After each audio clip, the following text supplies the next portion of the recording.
Hi, and welcome back for Chapter 5 of Charlotte's Web by E.B. White. In the last chapter, Chapter 4, Wilbur was feeling pretty lonely and he was feeling sorry for himself when suddenly he heard this really quiet voice coming out of nowhere in the barn, and the little voice said that it was going to be his friend. He was really excited, but he couldn't see where the voice was coming from. And the voice said, "Never mind, it's nighttime now. Why don't you go to sleep? And tomorrow I'll introduce myself." So Wilbur went to sleep. Here we are for Chapter 5. Let's see what happens next. The night seemed long. Wilbur's stomach was empty and his mind was full. And when your stomach is empty and your mind is full, it's always hard to sleep. A dozen times during the night, Wilbur woke and stared into the blackness, listening to the sounds and trying to figure out what time it was. A barn is never perfectly quiet. Even at midnight, there's usually something stirring. The first time he woke, he heard Templeton gnawing at a hole in the grain bin. Templeton's teeth scraped loudly on the wood and made quite a racket.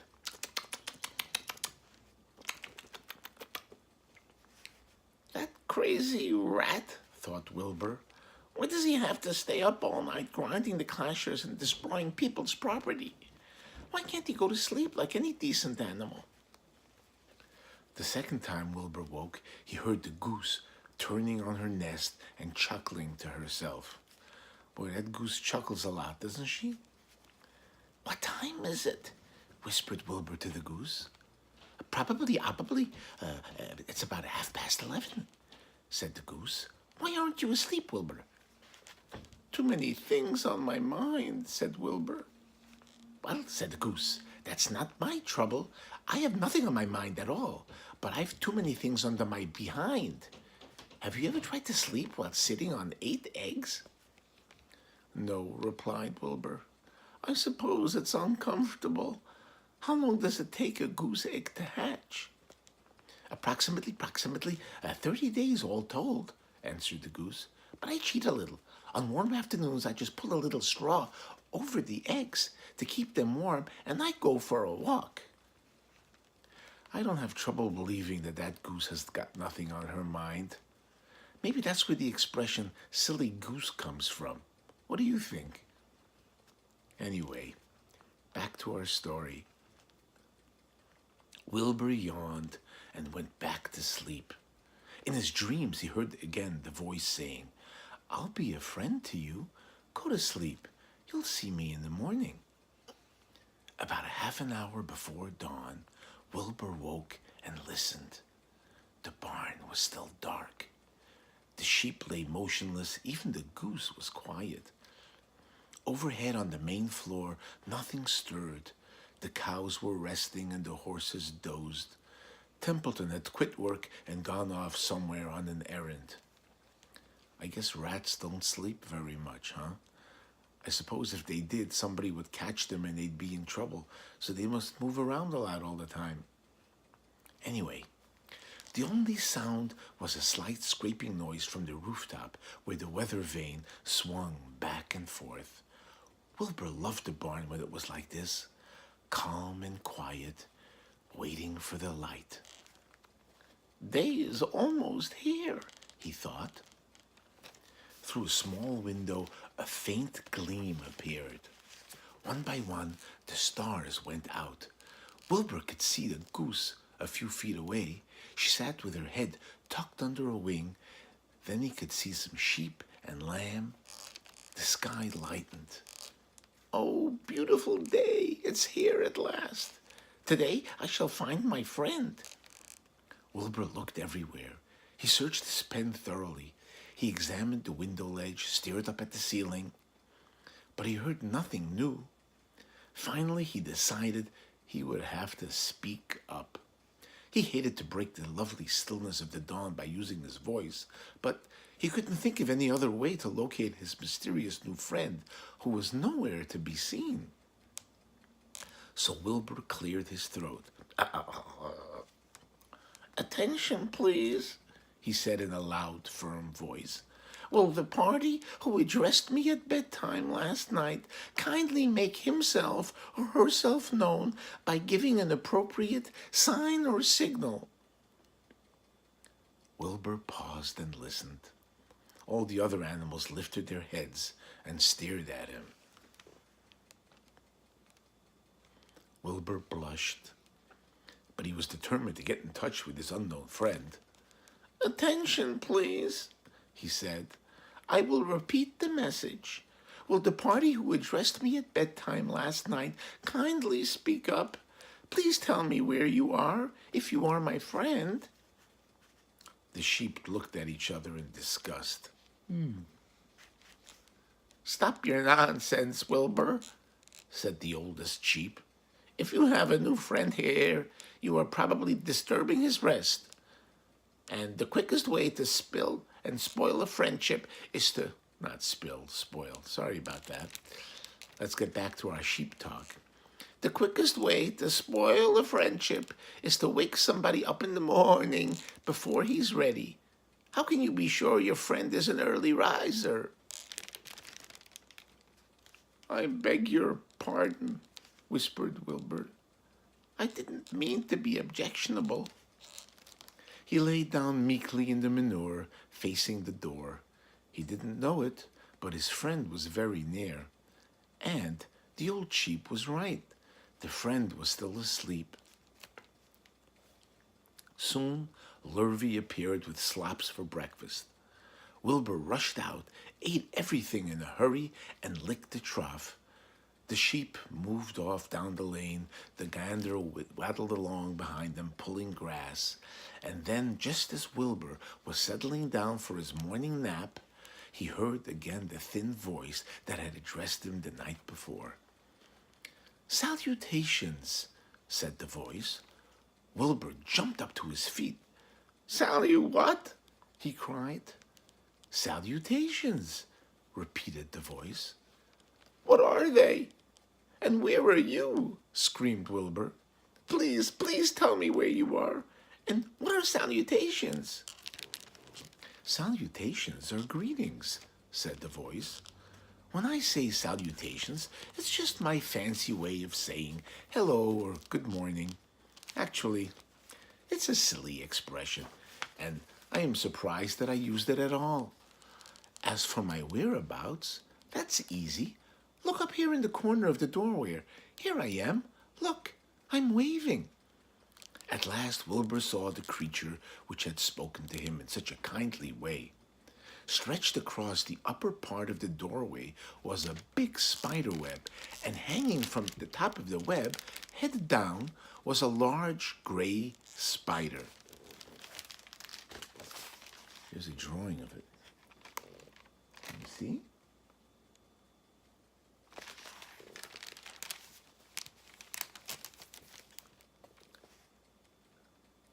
She was about the size of a gumdrop. She had 8 legs, and she was waving one of them at Wilbur in a friendly greeting. See me now? She asked. Oh, yes, indeed, said Wilbur. Yes, indeed. How are you? Good morning. Salutations. Yes, pleased to meet you. What's your name, please? May I have your name? My name, said the spider, is Charlotte. Charlotte what? Asked Wilbur eagerly. Charlotte A. Cavatica, but just call me Charlotte. I think you're beautiful, said Wilbur. I don't know. Have you ever seen spiders? I think they're pretty cool, but pretty? Oh well. I guess you have to see things from a pig's eye, huh? Well, I am pretty, said Charlotte. Well, I'm sure she would agree. There's no denying that. Almost all spiders are nice looking. I'm not as flashy as some, but I'll do. You know, I wish I could see you, Wilbur, as clearly as you can see me. Why can't you? Asked the pig. I'm right here. Yes, but I'm nearsighted, replied Charlotte.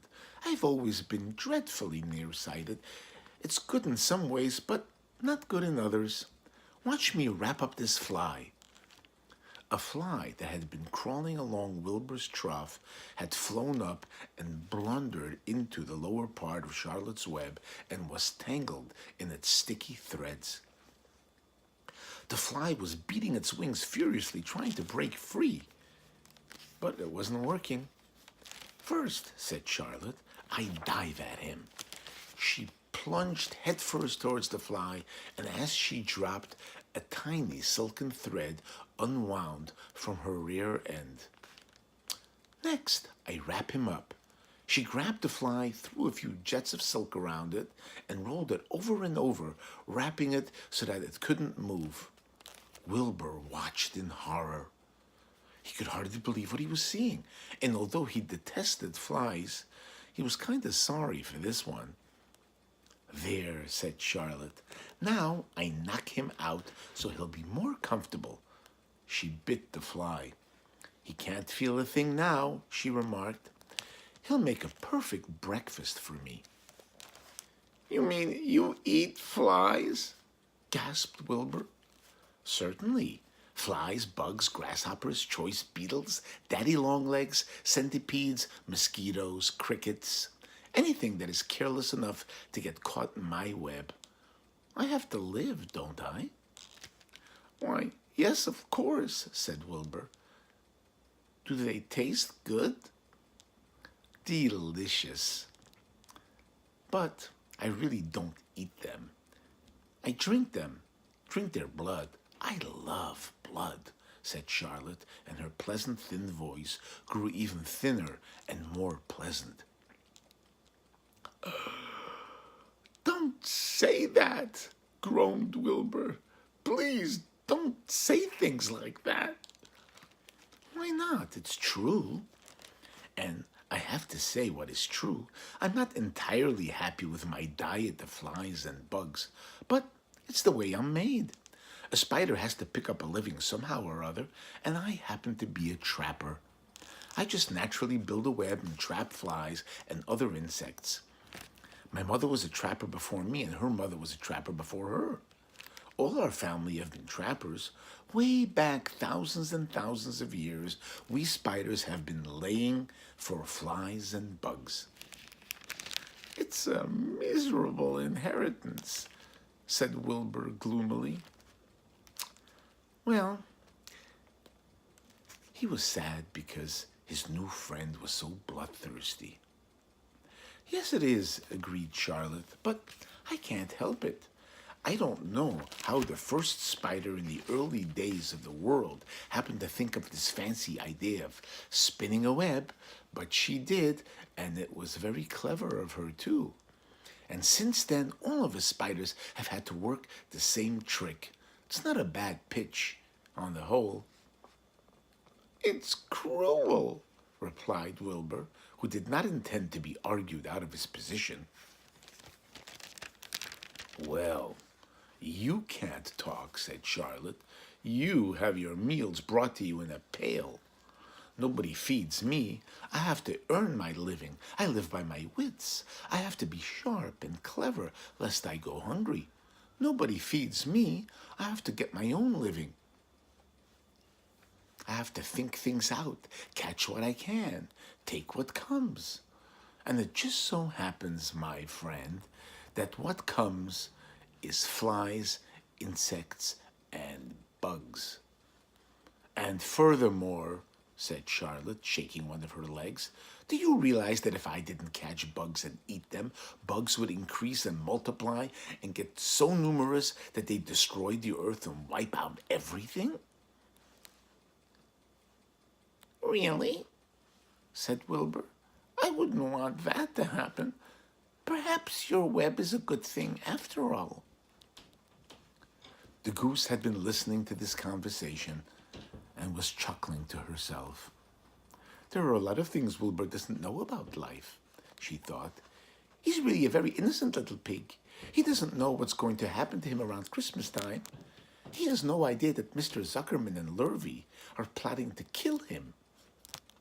And the goose raised herself a bit and poked her eggs a little further under her so that they would be nice and warm from her body and her feathers. Charlotte stood quietly over the fly, preparing to eat it. Wilbur lay down and closed his eyes. He was tired from his wakeful night and from the excitement of meeting someone for the first time. A breeze brought him the smell of clover, the sweet-smelling world beyond his fence. Well, he thought, I've got a new friend, all right. But what a gamble friendship is. Charlotte is fierce, brutal, scheming, bloodthirsty, everything I don't like. How can I learn to like her, even though she is pretty and, of course, clever? Wilbur was merely suffering the doubts and fears that often go with finding a new friend. In good time, he was to discover that he was mistaken about Charlotte. Underneath her rather bold and cruel exterior, she had a kind heart, and she was to prove loyal and true to the very end. And speaking of end, this is the end of chapter 5. I kind of understand how Wilbur feels. It's very exciting when you meet a new friend, but it also makes you kind of nervous, doesn't it? Sometimes you don't really know what to expect, and you hope for the best. And when you meet a new friend, there are some things that you like and some things you're not sure you like. But then as you get to know them better, you get closer and closer. Isn't that true? And that's how Wilbur's making this new friend. All right, we're finished for now. Don't forget to join us for chapter 6. And if you haven't subscribed yet, don't forget to subscribe to our channel. Bye now. See you next time.